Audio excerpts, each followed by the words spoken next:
Ancora mister Spalletti, un piccolo tifoso di nome Christian, anche qui una domanda emozionale. Come ti sei sentito quando ti è arrivata la chiamata per allenare il Napoli?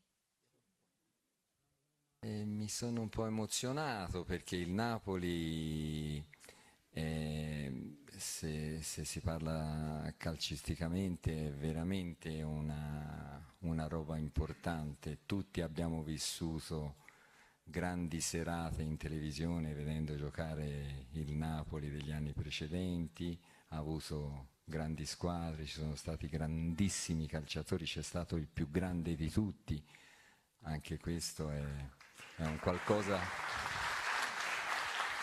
che attrae. Ogni qualvolta entriamo dentro lo stadio Maradona è sempre una cosa emozionante. E poi c'erano grandi calciatori, per cui quello è stato lo slancio più importante, è stato il trampolino più importante, perché c'erano dentro grandi calciatori.